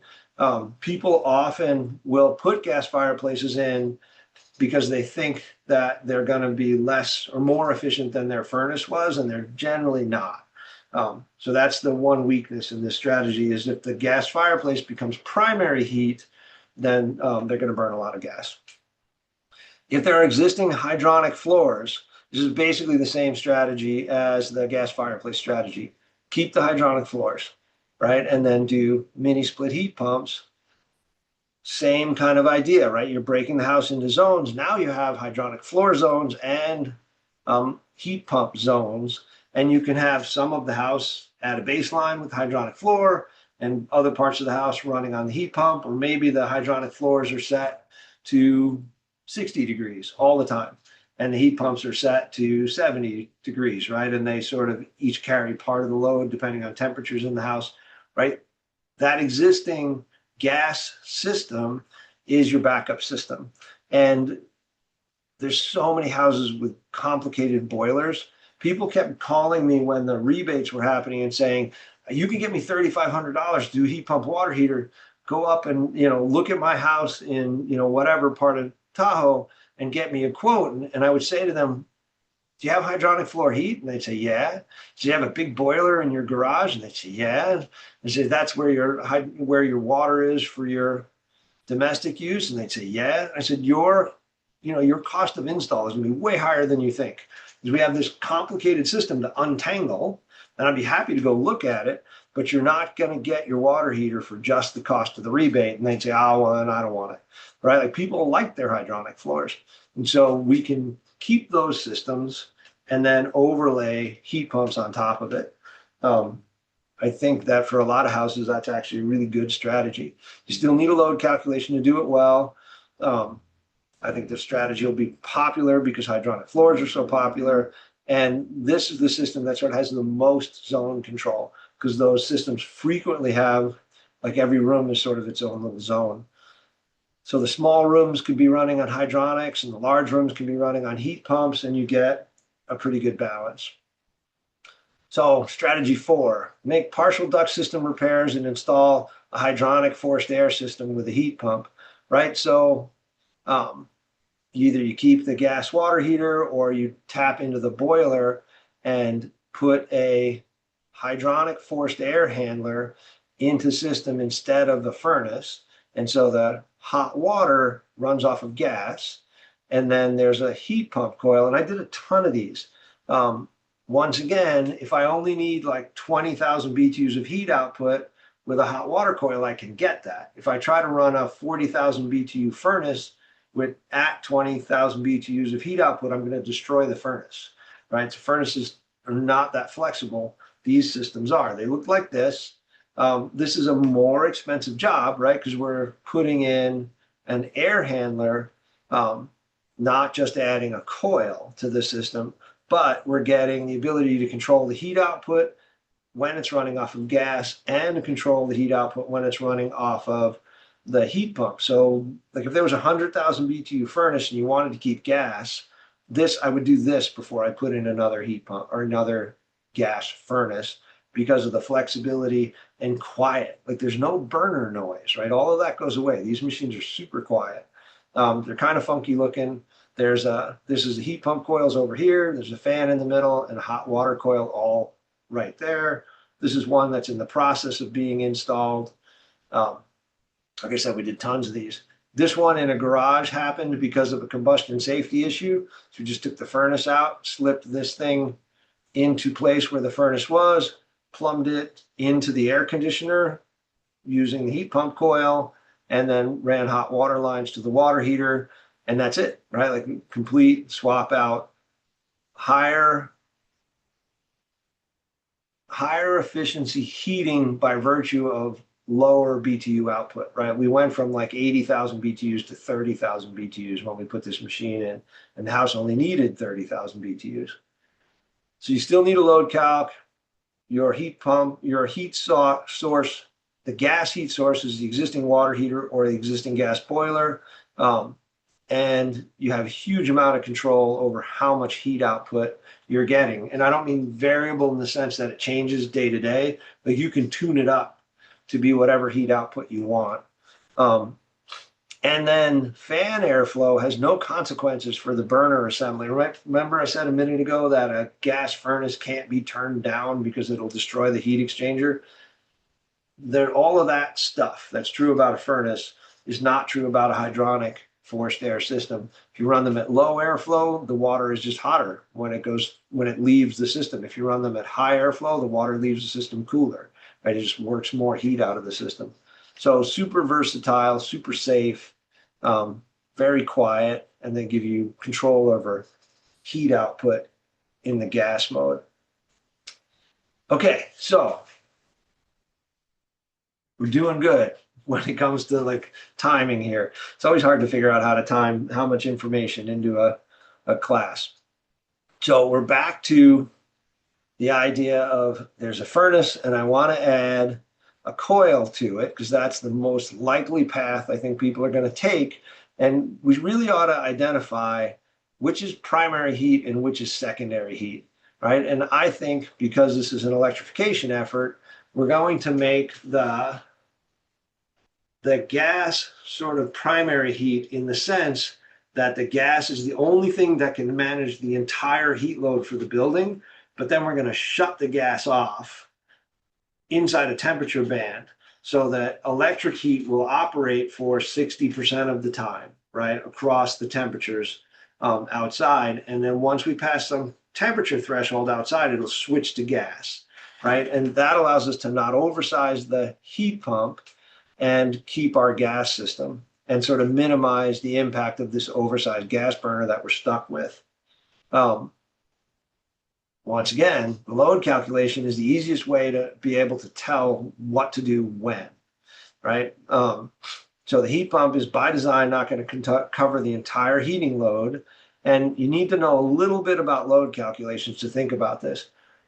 For each place in California, there's a design temperature, right? So we have this data in the residential appendices that tells us, I mean, right now it's just like, oh my God, look at all those numbers, right? But for each place, there's a heating design target number and a cooling design target number, right? So here's the range of heating numbers there. This is the number that we frequently use. We can actually use, this is the most aggressive heating design number. I will frequently pick this number, which I'm allowed to do in building code. But if you're nervous, you can pick this number. It just means you have more heat output. And then there's a similar set of numbers for air conditioning, right?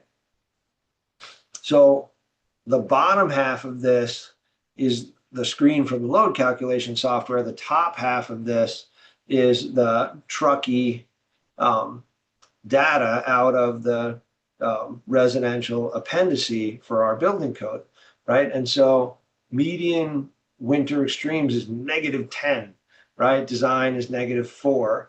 The house that I'm going to show you wasn't designed as if it were in Truckee. It was designed in a neighboring place. So I think we used 6 degrees, right? But these numbers exist to sort of line all our design work up with an accepted set of weather data. If you use the numbers that are in this document and you're doing load calcs, it provides you with a little insulation from sort of blame, right? Like I followed the design procedure using the agreed upon weather data.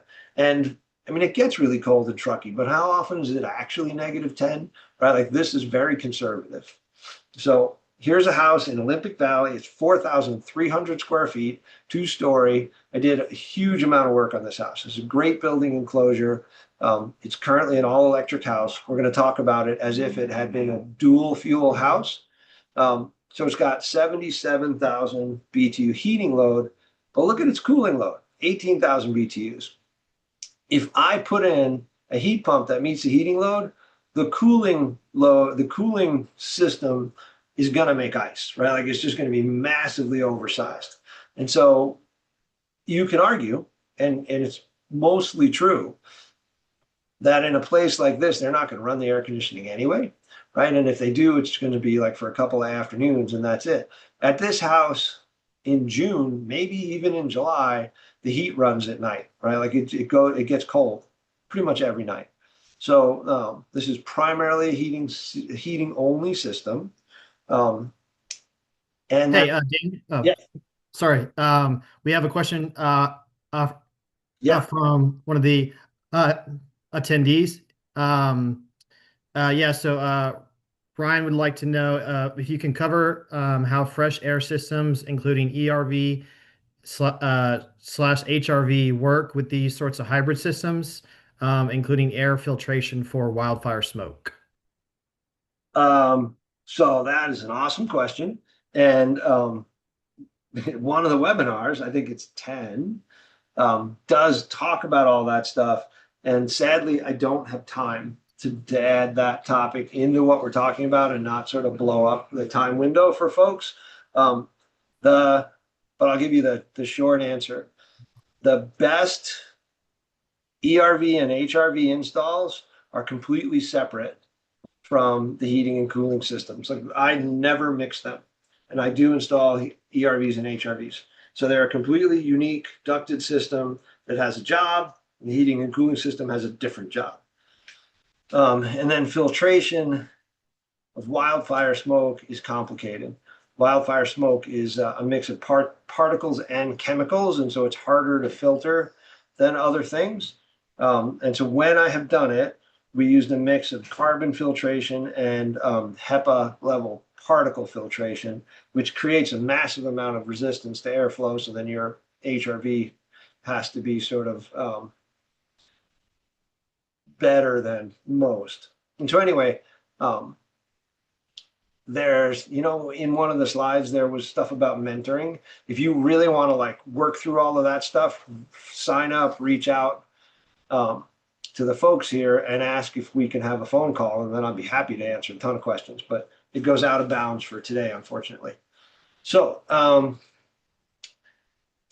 this graph on the left side is lower temperature on the bottom and less output from the heating system on the left axis.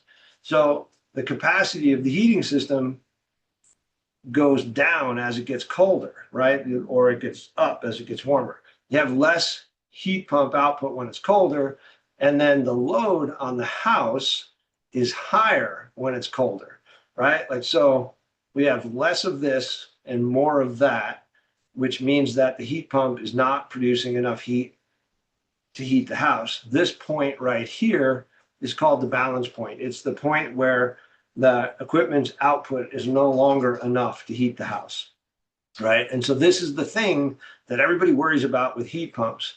And as I said before, the cold climate heat pumps have better output, so it's less of a problem.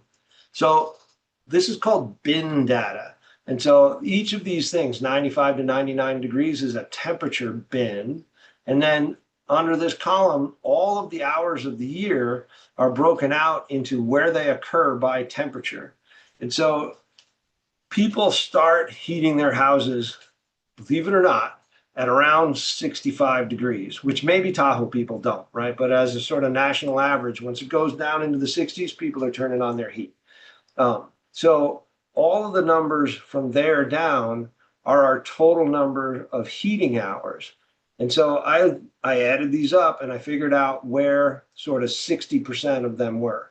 So 60% of the hours of the year in Truckee are heating hours are at 35 degrees or more, and 40% are at 35 degrees or less, right? And so now I could size my heating system for the design temperature of 3 degrees or 6 degrees or whatever, but I could size my heat pump for 35 degrees. And the heat pump will handle 60% of the work, and then it'll switch to gas, right? And so that's what I'm suggesting we do with these add-on heating systems. There's so many obstacles unless we're changing out the entire system to getting a heat pump add-on system that can do the whole job. We should just not fight it, right? Except that the heat pump is only doing part of the work. So for that same house that had the 77,000 BTU heating load at 35 degrees, it's a 41,000 BTU heating load, which is nominally a 4-ton heat pump. I generally try not to install 4-ton heat pumps that use a lot of electricity. I try to do smaller heat pumps, but let's look at a legacy heat pump. So this is Goodman 2-stage heat pump, and at 45 degrees on low stage, it makes, at 35 degrees. On low stage, it's putting out 13,000 BTUs per hour. It's way too low. And at 35 degrees, in high stage, it's putting out 19,000 BTUs per hour. It doesn't cover enough of the load. Remember, the load is 41,000 BTUs, right? So I need a bigger heat pump. So this is the 3-ton heat pump. At 35 on low, it's at 20, and on high, it's at 28. For me personally, unless this customer has got some kind of solar or something like that, I don't want to do the 4-ton heat pump. The electrical draw just starts to get too high. So I'm going to look at this again and say, okay, well, with this 3-ton 2-stage heat pump, you sort of max out at 28,000 BTUs at 35 degrees. What if I go to 50-50 instead of 60-40? That puts me at 40,000 BTUs, right? Still breaking up heat pump and gas by sort of temperature range. So if I make the design temperature in the software, load calc software, 40 degrees, now I need 34,000 BTU output, right? Which was, hold on, let me jump back. At 40 degrees, I have 31,000 BTU output. Like, so I would do this. For that house, I would accept that the heat pump is 50% of the time, right? Unless they want to invest in generation or something that's going to help them manage their electrical cost, in which case we put in a bigger heat pump. But the 3-ton heat pump on low stage is going to reach pretty far into the heating season and be only pulling part power. And then for another sort of piece of time, it'll be running full power, right? So this would be a pretty good sort of 50-50 match between gas and electric. If you've got some more money to spend, you could look at combining a variable capacity inverter-driven heat pump add-on system with a furnace, right? And so same house that we looked at before, 77,000 BTUs, Olympic Valley, same 60-40 match. And so, come on. We need that design data. In the Goodman stuff, there was sort of a more elaborate chart. Mitsubishi makes good equipment. Their stuff tends to be on the expensive side of the fence, but it's good. And they also publish less data. I think they just assume that nobody's looking at it, so they don't bother publishing as much. But you can find enough, right? So in the Mitsubishi submittal data for that particular add-on heat pump system, and to answer Alex's question from before, this is a coil, right? Like this would just get mounted on the end of the furnace, right? And so that's the heat pump that's outside, and the refrigerant's running back and forth between these two pieces, and the furnace is down here blowing air through there, right? So it's the same as a furnace and an air conditioner, except for the coil is a heat pump coil. So at 47 degrees, this machine is making between 20 and 49,000 BTUs per hour. And at 17 degrees, this thing is making 15 to 32,000 BTUs per hour. So if you paired the existing furnace, provided it provided enough airflow to run this particular heat pump, um, this heat pump would do at least 60% of the heating with no problem at all. It starts to fall behind at colder temperatures. At 5 degrees, its maximum capacity is down to 29,000 BTUs, and that's going to be behind. So somewhere in the 20s, this machine will probably fall behind the load for the house, maybe even in the 30s, right? But this one is a better match. It's also probably twice the cost.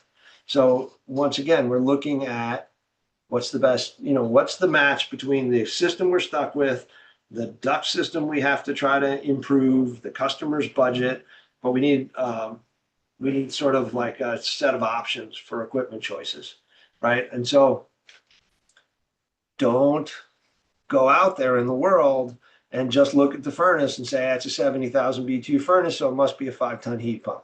You will be wrong, right? Like, figure out some kind of a load calculation process, include a blower door test. If you're reusing duct systems, measure power, measure airflow, measure static pressure, start to learn about what you're looking at and how well it works before you start designing other stuff to add on, right? And so it might be the salesperson that has to take on some of that evaluation, which is a huge cultural change. Salespeople have been sort of in this box where they go really fast. They look at a house and they sell people something, right? It's much better when we get some evaluation. And I'll give you a sort of a pro tip. A friend of mine has a really big company doing really good work. Like, all the measuring and evaluation and design that I talked about, he does all of it. What he does is his salesperson was the guy doing all the measuring for a while, years actually. So he's pretty in his head at this point, is a pretty good idea about what's happening with buildings because he did so much measuring, because he did so much measuring. So that guy goes out and he writes a contract and they sign it. And then another crew comes back another day and they measure everything. They do a load count, they do a blower door test, they do duct light, they measure everything. And if the original contract needs to be updated because they discovered that there was some change because of what they measured, it says right in their contract, we have a test and measurement visit.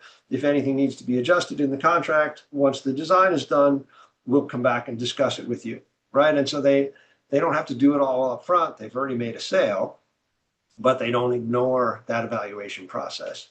I think it's actually a really clever way to go about doing all this. So that's a lot in 2 hours. And as is so often the case with existing buildings, some of it is not great news.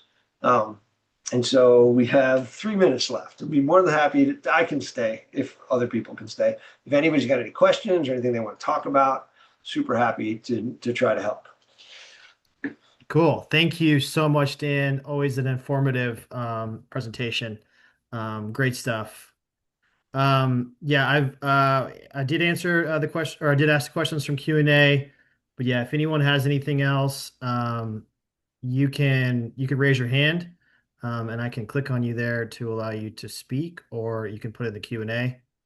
But yeah, thank you guys for coming and hanging around to the end as well. And then yeah, we do have that training coming up on May 19th, where we're doing the blower door test.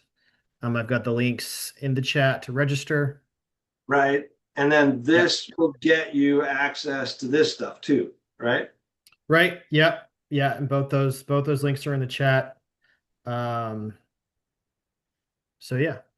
And then I couldn't remember if we set a final date, but we're talking about another 2-day training coming up, where we talk about electrification and have a site visit, don't we? Did we not settle on a day for that? I did get a date from the homeowner, but I haven't confirmed with you yet, unless you want to do that live here on air. No, but I thought No. you should plug that it's happening, right? Yeah, Rather yeah, than yeah, yeah. backing us into a specific day, right?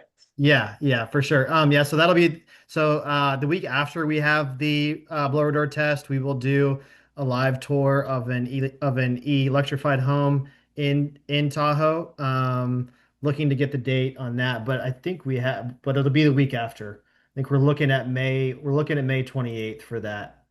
So that'll be yeah, we'll get to see a house that was fully electrified with heat pumps and everything as a follow-up training. Yeah.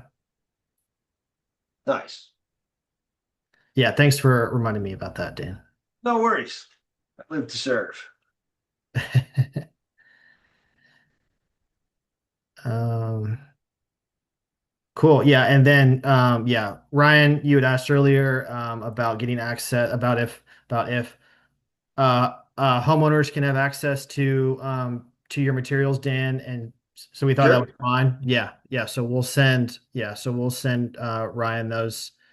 We'll send you the links to the videos and anyone else who's not a contractor. I think it's more than fine to share those videos with you. Um, Absolutely. yeah, and then and yeah,